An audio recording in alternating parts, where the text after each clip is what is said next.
साथियों नमस्कार। आप सभी का स्वागत है इस यूट्यूब चैनल पर। मैं अशोक यादव। साथियों इस समय इतिहास की क्लास के अंतर्गत मध्यकालीन भारत का इतिहास की क्लास लगातार चल रही है। उसमें जो तुगलक वंश है, तुगलक वंश में फिरोज शाह तुगलक के विषय में हम लोग अध्ययन कर रहे हैं। तो पिछली क्लास में हम लोगों ने फिरोज शाह तुगलक के द्वारा किए गए जो धर्मांध से संबंधित कार्य थे और उसके द्वारा किए गए जो कल्याणकारी कार्य थे उसकी हमने चर्चा की। तो आज की जो क्लास है इसके अंतर्गत हम लोग फिरोज शाह तुगलक ने जो अभियान किया, अर्थात जो तमाम राज्य थे उसके पड़ोसी, उस पर जो उसने हमला किया था और उसके साम्राज्य में जो विद्रोह हुए उसकी चर्चा हम लोग करेंगे। तो क्लास शुरू करने से पहले आपसे एक निवेदन, हमारे चैनल को सब्सक्राइब कर दीजिएगा, लाइक करिए, कमेंट करिए। तो यहाँ पे देखिए फिरोज तुगलक के अभियान। अब इसमें देखिए जो है पहला अभियान इसने जो फिरोज शाह तुगलक ने किया वह है बंगाल का अभियान। कहाँ का? बंगाल का अभियान। ठीक है, सॉरी, अब देखिए बंगाल का अभियान। अब यहाँ पे देखिए सीरत ए फिरोज शाही, एक पुस्तक है सीरत ए फिरोज शाही। तो इसके जो लेखक हैं उन्होंने बताया कि एक बार बंगाल का शासक हाजी इलियास जो कुष्ठ रोग से पीड़ित था, रोग के निदान हेतु बिना फिरोज से पूछे उसके राज्य में प्रवेश कर बहराइच में सालार मसूद गाजी की दरगाह पर चला गया था। अतः इसी बात को लेकर खिन्न होकर के फिरोज ने बंगाल पर हमला कर दिया। अब यहाँ पे सीरत फिरोज शाही के लेखक ने बताने का प्रयास किया कि बंगाल पर फिरोज शाह तुगलक ने जो हमला किया उन कारणों को बताता है कि जो बंगाल का शासक था हाजी इलियास, उसे हो गया कुष्ठ रोग। उसने कहीं सुन रखा था कि कुष्ठ रोग का जो निदान है, जो बहराइच में सालार मसूद गाजी की दरगाह है, वहां पर जाने से कुष्ठ रोग ठीक हो जाता है। तो हाजी इलियास बिना फिरोज शाह तुगलक से पूछे उसके राज्य में प्रवेश करता है। अब इस बात की जानकारी जब फिरोज शाह तुगलक को हुई कि बंगाल का शासक इलियास बिना हमसे पूछे बहराइच गया और सालार मसूद गंज की दरगाह पर प्रार्थना की, इसी बात को लेकर वह नाराज हुआ और बंगाल पर हमला करने के लिए चल दिया और हमला किया। अब देखिए फिरोज ने 1353 और 1359 ईस्वी 2 बार बंगाल पर असफल अभियान किया। हाँ, बंगाल पर इसने जो हाजी इलियास का क्षेत्र था उस पर फिरोज शाह तुगलक ने 2 बार हमला किया था। पहला हमला किया 1353 ईस्वी में और दूसरा हमला किया 1359 ईस्वी में। लेकिन दोनों अभियानों में फिरोज शाह तुगलक को सफलता नहीं मिली। अब देखिए 1353 वाले अभियान के समय बंगाल का शासक शमसुद्दीन हाजी इलियास था। ध्यान दीजिएगा, जब फिरोज शाह तुगलक पहली बार हमला करता है बंगाल पर तो जो हाजी इलियास है वहाँ का बंगाल का शासक, उसका पूरा नाम था शमसुद्दीन हाजी इलियास। अब देखिए जिसकी राजधानी थी पंडुआ, जो शमसुद्दीन हाजी इलियास है जो बंगाल का शासक था उसने अपनी राजधानी को बनाया था पंडुआ को। अब देखिए जो दूसरी बार वहां पे हमला करता है, दूसरी बार हमला करता 1359 ईस्वी में। दूसरे अभियान के समय वहां का शासक हो गया सिकंदर। आपको यहाँ ध्यान देना है कि फिरोज शाह तुगलक के पहले हमले के समय बंगाल पर वहां का शासक था शमसुद्दीन इलियास हाजी और दूसरा हमला जो 1359 ईस्वी में पड़ता है तो वहां का शासक बन गया था सिकंदर। अब देखिए, आक्रमण के समय बंगाल के शासक एक दाला दुर्ग में छिप जाते और फिरोज दोनों बार एक दाला जो दुर्ग है जीतने में असफल रहा। अब यही आपको समझना है कि बंगाल में एक दुर्ग हुआ करता था जिसका नाम था एकदाला दुर्ग। जब फिरोज शाह तुगलक बंगाल पर हमला करता तो शासक भाग करके जो एकदाला दुर्ग है वहां पे जाकर के छिप जाते थे। छिपने के बाद जो फिरोज शाह तुगलक था, एकदाला जो दुर्ग है वह जीतने में असफल रहा। अर्थात इसी कारण दोनों उसके जो आक्रमण थे बंगाल पर, दोनों असफल साबित होते हैं। आगे देखिए, फिरोज तुगलक ने एकदाला को आजादपुर कहा। जब वो जीतने में असफल रहा तो फिरोज तुगलक ने जो एकदाला दुर्ग है उससे कहा कि यह आजादपुर है, अर्थात यह अपने आप में आजाद है, इसे हम जीत नहीं सकते हैं। ठीक है। अब देखिए, उसने पडुआ का नाम फिरोजाबाद रख दिया। जो बंगाल की राजधानी थी पडुआ, फिरोज तुगलक ने उसका नाम बदल करके फिरोजाबाद रख देता है।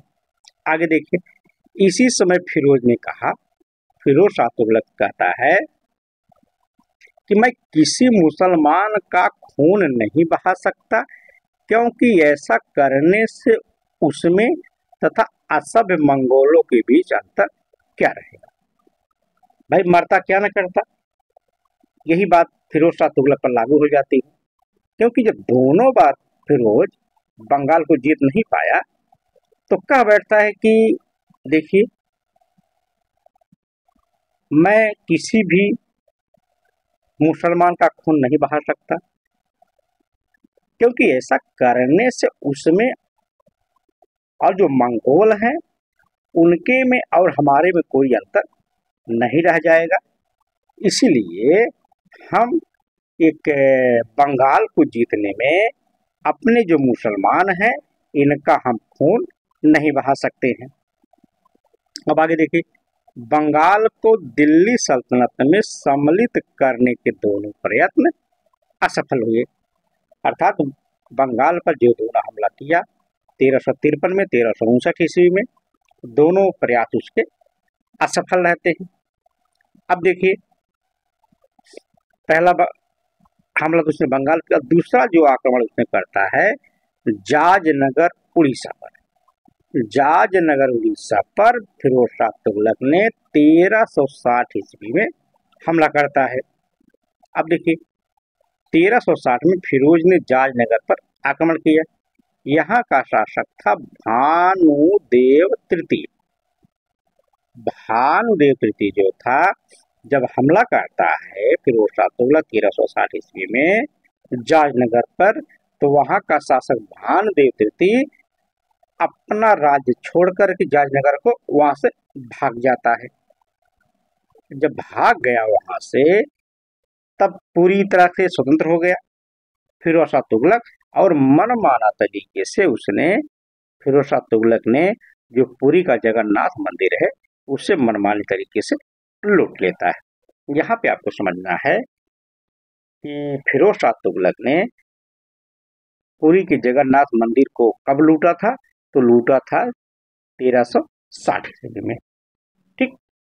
यहाँ पे दूसरा प्रश्न बनने की संभावना है कि फिरोज शाह तुगलक के आक्रमण के समय फिरोज शाह तुगलक ने जब पुरी के जगन्नाथ मंदिर पर आक्रमण किया, वहां को लूटा, तो वहां का शासक कौन था? भानुदेव तृतीय। ठीक। अब आगे देखिए, अगला जो उसने आक्रमण किया हुआ था नगरकोट का आक्रमण। नगरकोट का आक्रमण जो करता है फिरोज शाह तुगलक करता है 1361 ईस्वी में। कब करता है? 1361 ईस्वी। फिरोज ने कांगड़ा में स्थित नगरकोट पर आक्रमण किया। सर्वप्रथम 1337 ईस्वी में मोहम्मद बिन तुगलक ने नगरकोट को जीता था। फिरोज ने यहाँ के ज्वालामुखी मंदिर को लूटा। यहाँ की मूर्ति, जो मुख्य मूर्ति है, को तोड़ करके मदीना भेजवा दिया। यहीं से 1300 संस्कृत की किताबों को पाया और जिसका उसने अनुवाद कराया। अब आपको यहाँ समझना है, ये भी बहुत महत्वपूर्ण प्रश्न बनता है यहाँ से, कि फिरोज शाह तुगलक ने नगरकोट के ज्वालामुखी मंदिर को कब लूटा था? तो लूटा था 1361 ईस्वी में। यहाँ पे एक प्रश्न बनेगा कि ज्वालामुखी मंदिर की मुख्य मूर्ति को तुड़वा करके मदीना भिजवाने वाला कौन दिल्ली सल्तनत का शासक था? तो फिरोज शाह तुगलक था। और सबसे बड़ी बात, कुछ अगर फिरोज शाह तुगलक भले ही मंदिर को लूट लिया, ज्वालामुखी मंदिर मूर्ति को, जो मुख्य मूर्ति है, उसको तुड़वा करके मदीना भिजवा दिया, लेकिन उसने एक काम बहुत अच्छे किया कि जो वहां की किताबें थी उस मंदिर में रखी हुई, जो संस्कृत की रखी हुई 1300 किताबों पाया, 1300 किताबों को वह ले जाकर के दिल्ली पहुंचाया और जो वहां पे अनुवाद करता थे विद्वान, उनके सामने रखा और कहा कि ये जो किताबें हैं संस्कृत भाषा में, आप इसको फारसी में अनुवाद करिए ताकि इसको हम पढ़ सकें। तो वहां पे फिरोज शाह तुगलक दिल्ली ले जाता है किताबों को, 1300 किताबों को, और फिर उसका वहां पे अनुवाद करवाता है। अब आगे देखिए, अब बात करते हैं थट्टा के अभियान की। कहाँ के अभियान की? थट्टा के अभियान की। ठीक, अब इसमें देखिए, फिरोज तुगलक का अंतिम अभियान सिंध के थट्टा पर हुआ। आपको समझना है, ये प्रश्न बनता है कि फिरोज शाह तुगलक का अंतिम अभियान कौन सा था? तो वह था सिंध के थट्टा पर। अब इसमें देखिए, अफीफ कहते हैं, जो इतिहासकार हैं, कि यह सल्तनत के इतिहास का सबसे अव्यवस्थित अभियान था। जो थट्टा का अभियान है सिंध पर, इतना अव्यवस्थित अभियान था, इसमें कोई नीति, हमला करने के पहले कोई व्यवस्था नहीं की गई थी। इसी अव्यवस्था को देखते हुए अफीफ महोदय ने कहा कि यह सल्तनत के इतिहास का सबसे अव्यवस्थित अभियान था। आगे देखिए, फिरोज ने एक बार कहा भी था कि अच्छा होता मैं थट्टा ना गया होता। देखिए, अगर कोई काम आप प्लानिंग के बिना कर रहे हैं तो आपके लिए दिक्कत अवश्य खड़ी हो जाएगी। वही बात बिना प्लानिंग के, बिना किसी योजना के आप कहीं पे इतने बड़े अभियान के लिए जा रहे हैं, आपके पास कोई योजना नहीं है, आप तो बुरा फंसेंगे। तो जा करके थट्टा में फिरोज शाह तुगलक वहां पे फंस जाता है। जब वहां पे फंस गया तो फिरोज वहां पे ये सोचा कि यार अच्छा होता कि मैं थट्टा पर आक्रमण नहीं करता तो ज्यादा बेहतर था। आगे देखिए, उसने 1362 ईस्वी में सिंध पर आक्रमण किया। आपको समझना है, यहाँ पे प्रश्न बनता है कि फिरोज शाह तुगलक ने सिंध के थट्टा पर आक्रमण कब किया था? तो किया था 1362 ईस्वी में। यहाँ पे दूसरा प्रश्न बनता है कि फिरोज शाह तुगलक ने किस अभियान के लिए कहा था कि अच्छा होता मैं यहाँ न आता? तो यह था थट्टा का अभियान। यहाँ पे तीसरा प्रश्न बनता कि दिल्ली सल्तनत का कौन सा शासक था जिसने कहा कि अच्छा होता मैं थट्टा ना गया होता? तो वह था फिरोज शाह तुगलक। यही आपको समझना है कि जो प्रश्न की प्रकृति होती है कई तरीके से बदली होती है। अब आगे देखिए, इस अभियान में 500 नौकाओं का बेड़ा भी साथ लेकर गया था। फिरोज शाह तुगलक इस पर आक्रमण, सिंध के थट्टा पर अभियान करने के लिए 500 नौकाओं का बेड़ा भी लेकर साथ में गया था। आगे देखिए, सिंध में जाम बावनियों ने फिरोज का मुकाबला किया। जो सिंध के रहने वाले थे, जिसे जाम बावनिया कहा गया, उन्होंने फिरोज शाह तुगलक का मुकाबला किया। इसी समय फिरोज अपनी सेना के साथ कच्छ के रण में फंस गया। जो कच्छ का रण है, जो क्षेत्र है गुजरात का, वह उस क्षेत्र में लगभग कच्छ के रण का लगभग जो क्षेत्र है वहां पे या बुरी तरीके से फिरोज शाह तुगलक अपनी सेना के साथ फंस जाता है। और वो 2.5 वर्ष तक अर्थात 1365 से लेकर के 1367 तक सिंध में रहा। ध्यान दीजिए, फिरोज शाह तुगलक लगभग 2.5 वर्ष तक इस अभियान में समय को बिताया। इसी तरीके से कहा गया है, इसी तरीके से अजीज आकर के परेशान होकर के फिरोज शाह तुगलक ने कहा कि अच्छा होता मैं ठट्टा न आया होता। अब आगे देखिए, उच्च के जो उच्च क्षेत्र है कि सूफी सैयद हुसैन बुखारी ने मध्यस्थता कर फिरोज एवं बाबरियों के बीच समझौता करा दिया। तो यहाँ पे फिरोज शाह तुगलक ने जो कूटनीति का परिचय दिया, जब पूरी तरीके से फंस गया, वहां पे जितना मुश्किल हो रहा था, तो एक थे सूफी संत, सूफी थे जिनका नाम था सैयद हुसैन बुखारी। उन्होंने मध्यस्थता करने का काम किया। अब इन्होंने बाबनियों के बीच और फिरोज शाह तुगलक के बीच मध्यस्थता कराया और समझौता करा करके दोनों को काम करवाया यहाँ पे, ताकि दोनों का जो युद्ध है वह समाप्त हो सके। आगे देखिए, फिरोज ने जाम एवं बाबनियों को दिल्ली ला करके सराय मलका नामक बस्ती में रखा, जिनका नाम जनता ने सराय ठट्टा रख दिया था। आगे देखिए, फिरोज ने निचले सिंध में तमाची की नियुक्ति की। आपको ध्यान देना, यहाँ पे फिरोज शाह तुगलक जो सिंध का निचला क्षेत्र था वहां पे एक थे तमाची, इनको वहां पर नियुक्त करके वापस आ गया। अब कुछ समय बाद तमाची भी विद्रोह कर बैठे, जिसे बाद में दबा दिया जाता है। आगे देखिए, 1363 ईस्वी में सुल्तान गुजरात में रहा और वहां शांति स्थापित की। अर्थात गुजरात का अभियान जो 1363 ईस्वी में किया, जो यहाँ पे तमाची ने विद्रोह कर दिया था 1363 ईस्वी में, उस विद्रोह को दबाया और वहां पे जाकर के शांति स्थापित हो सकी।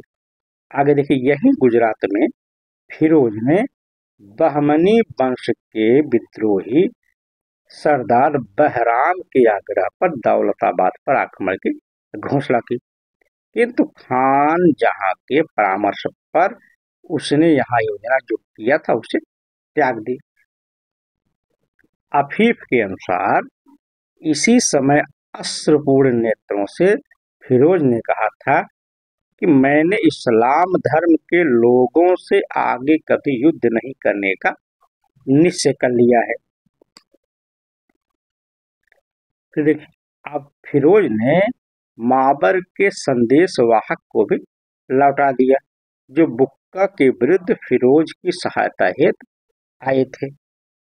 आगे देखिए, 1367 ईस्वी के बाद फिरोज ने सीमा के बाहर अभियान का विचार त्याग दिया और शिकार अभियानों से संतुष्ट रहा। ठट्टा अभियान के पश्चात फिरोज ने घोषणा कर दी थी कि वह भविष्य में और कोई सैनिक अभियान नहीं करेगा। आपको यहाँ समझना है कि प्रश्न बनेगा कि फिरोज शाह तुगलक ने किस अभियान के बाद अपने साम्राज्य के बाहर हमला करने या अभियान करने के विचार को त्याग दिया, तो वह था ठट्टा का अभियान। अब ठट्टा का अभियान जो किया था उसने तो 1362 ईस्वी में। अब देखिए, यहाँ पे जो विद्रोह की बात की गई है, अब देखिए यहाँ पे विद्रोह फिरोज शाह तुगलक के समय में जो विद्रोह हुए थे, अब उसकी चर्चा हम एक एक करके करेंगे। देखिए, फिरोज तुगलक के समय पहला विद्रोह जो हुआ था 1376-77 में गुजरात के सूबेदार दामगानी ने किया था। यही आपको समझना है, फिरोज शाह तुगलक के शासनकाल में जो पहला विद्रोह हुआ हुआ था 1376 और 77 ईस्वी में। 1377 ईस्वी में गुजरात का सूबेदार दामगानी, उसने गुजरात में फिरोज शाह तुगलक के विरुद्ध विद्रोह कर देता है। अब देखिए, फिरोज के संपूर्ण शासनकाल में किसी भी सूबेदार का यह पहला और अंतिम विद्रोह था। आपको यहाँ समझना है, उसे दबाने के लिए किसी सेना की आवश्यकता भी नहीं हुई। अब आपको समझना है, फिरोज शाह तुगलक के शासनकाल में केवल जो उसके सूबेदार हैं, उनमें से केवल एक ने ही विद्रोह किया और वह था गुजरात का सूबेदार दामगानी। ये जो विद्रोह था 1376-77 ईस्वी के लगभग, यह बहुत छोटा विद्रोह था, बहुत बड़े पैमाने पर नहीं हो पाया, क्योंकि इसे दबाने के लिए जो वहां के स्थानीय उसके कर्मचारी थे, सेना थी, उसी के माध्यम से यह विद्रोह दबा दिया गया। दिल्ली से यहाँ पे कोई सेना भेजने की आवश्यकता नहीं पड़ी थी। अब देखिए, फिरोज के शासनकाल के प्रारंभिक वर्षों में ही उसकी बहन खुदाबंद जादा ने फिरोज के जीवन का अंत कर अपने पुत्र दवार मलिक को सुल्तान बनवाने हेतु षड्यंत्र रचा था। अब फिर यहाँ आपको समझना है कि फिरोज शाह तुगलक की बहन का क्या नाम था। तो फिरोज शाह तुगलक की बहन का नाम है खुदाबंद जादा। क्या नाम है? फिरोज शाह तुगलक की बहन का नाम था खुदाबंद जादा। ठीक है, इसने क्या किया कि अपने भाई के विरुद्ध ही षड्यंत्र किया कि फिरोज को मरवा देते हैं। उसके बाद उसके पुत्र का नाम था दबार मलिक। अपने भाई को मरवा करके जो उसका पुत्र था दवार मलिक, उसको दिल्ली की सत्ता सुल्तान बनाने के लिए उसने षड्यंत्र रचा था। अब देखिए, फिरोज का यह नियम था कि प्रत्येक शुक्रवार की नमाज के पश्चात वह बहन खुदाबंद जादा को देखने जाता था। फिर आगे देखिए, दूसरा विद्रोह इटावा में 1377 ईस्वी में हुआ। अब देखिए, रुहेलखंड कटेहर के शासक खड़गू ने 2 सैयदों की हत्या करके विद्रोह किया। यहाँ पे देखिए, फिरोज तुगलक के शासनकाल में केवल एक ही विद्रोह उसके सूबेदारों के से लिए थे। जो सूबेदार थे उन्होंने केवल एक ही विद्रोह किया था, मतलब एक ही सूबेदार ने विद्रोह किया। बाकी जो छोटे छोटे और जो विद्रोह थे वो दूसरे हुए हैं। जो जिसमें देखिए दूसरा विद्रोह था इटावा में 1377 ईस्वी में हुआ। उसके बाद रुहेलखंड कटिहार के शासक थे खड़कू, उसने विद्रोह किया। विद्रोह करने के उपलक्ष्य में उसके जो 2 सैयद कर्मचारी थे उनकी हत्या कर देता है। अब देखिए, सभी विद्रोह फिरोज तुगलक ने सफलतापूर्वक दबा दिया, परंतु कटेहर के विद्रोह को दबाने के लिए फिरोज स्वयं आया था। वह 5 वर्षों में प्रतिवर्ष एक बार यहाँ आया और दंडात्मक अभियान किया। बताया जाता है कि इस विद्रोह का इतनी निर्ममता पूर्वक दमन किया गया कि स्वयं मृत सैयदों की आत्मा उठकर फिरोज से अत्याचार बंद करने की प्रार्थना करने लगी। अर्थात जो सैयदों की आत्मा थी, जो यहाँ पे विद्रोह की वो लोग किए थे, इसको बड़ी निर्ममता के साथ, जो कटेहर के विद्रोही थे उनको इतनी निर्ममता के साथ फिरोज शाह तुगलक ने दबाया, वहां के लोगों को इतनी निर्ममता के साथ मारा कि जो मरे हुए लोग थे, मतलब एक कहावत कही गई कि वहां के जो मरे हुए लोग थे उनकी आत्मा भी कांप उठी। अब देखिए यहाँ पे फिरोज शाह तुगलक की भूमिका।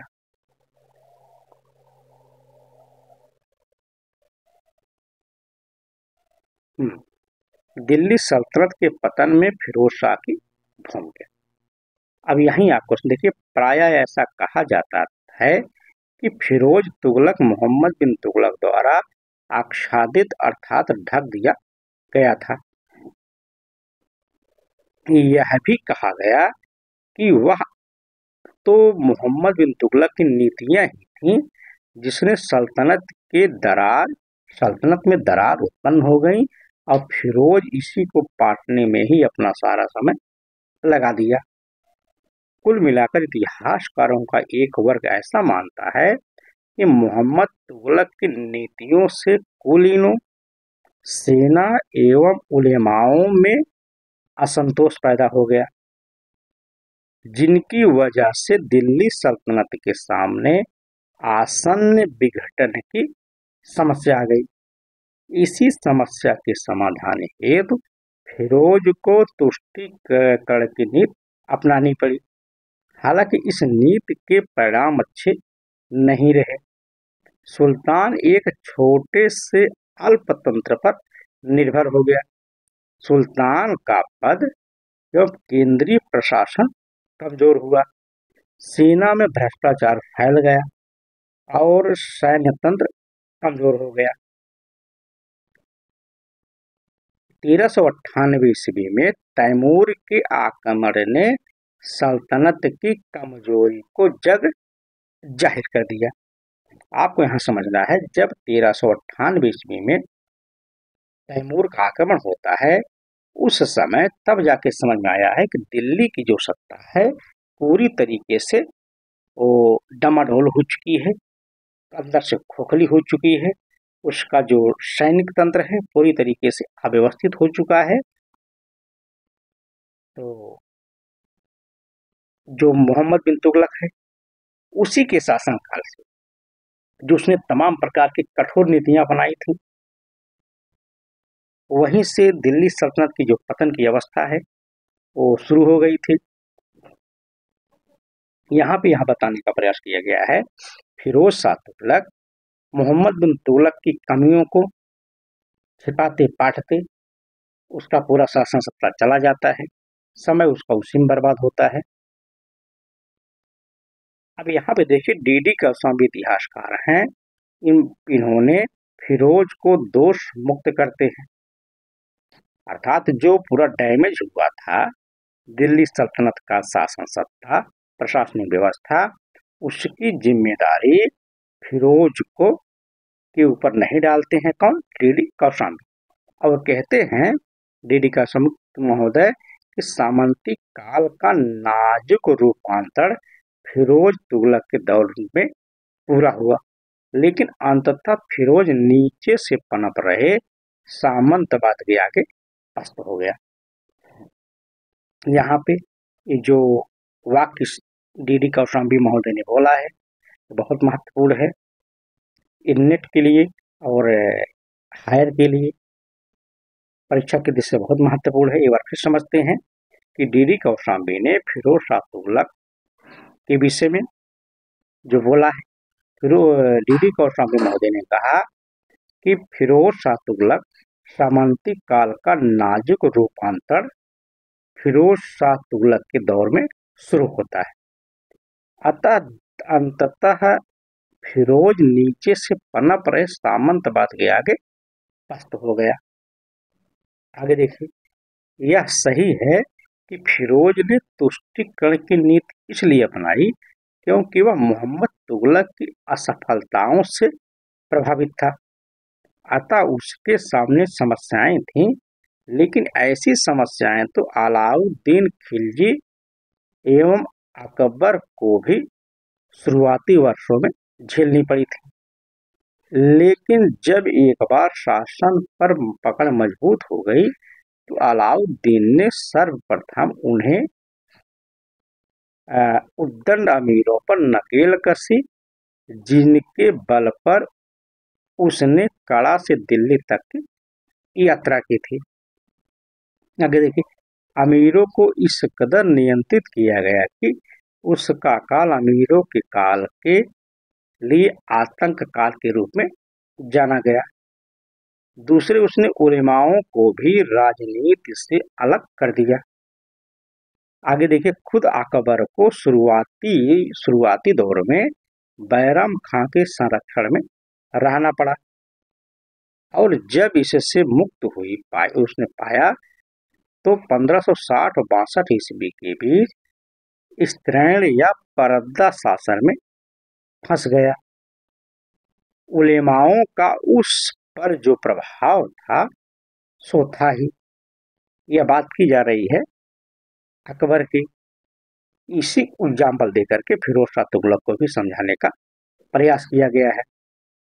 उसे उलेमा अद्दुबनी के चप्पल तक उठाना पड़ा।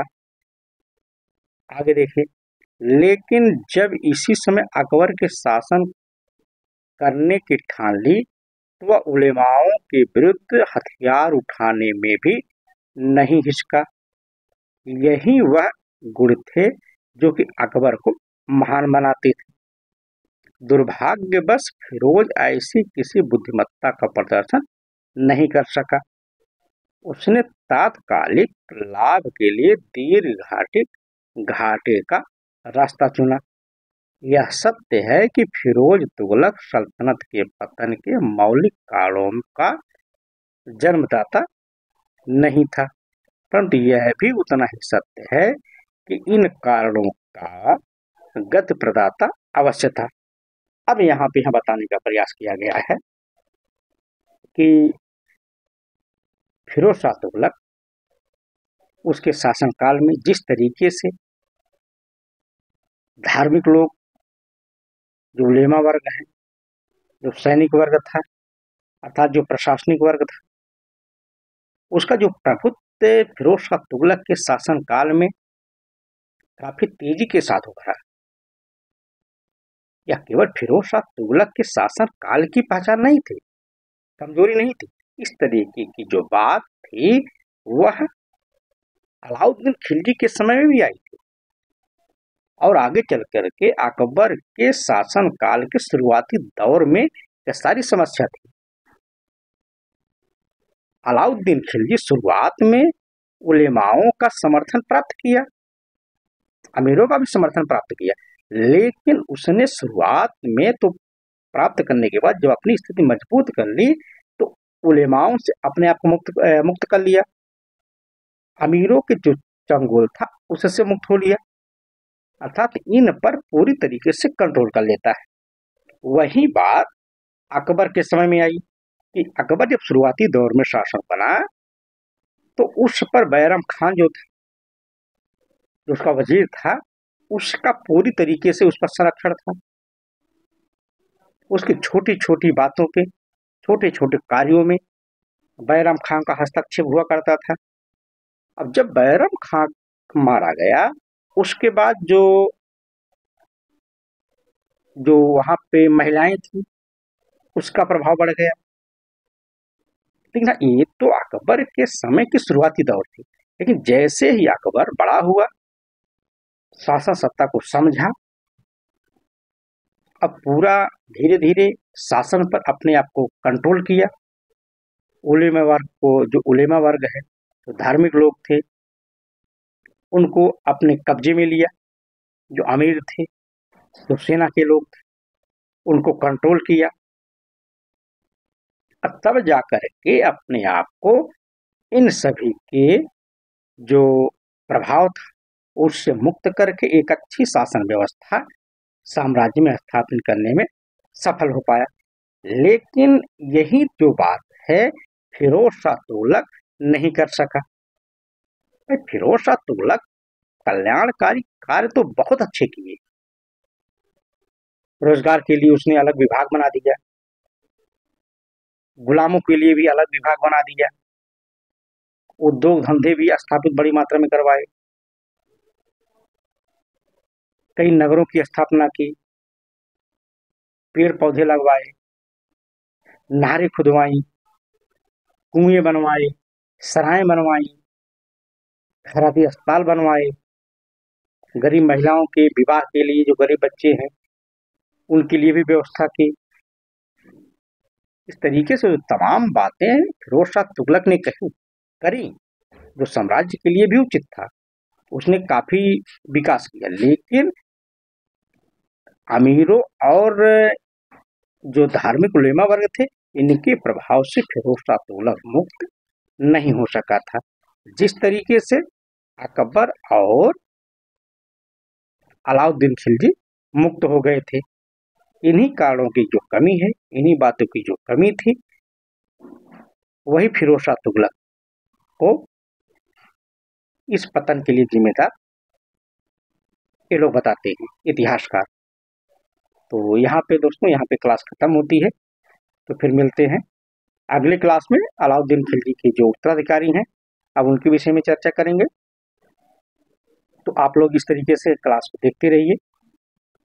पूरी क्लास आपको इसी तरीके से पढ़ाई जाएगी, पीडीएफ के माध्यम से।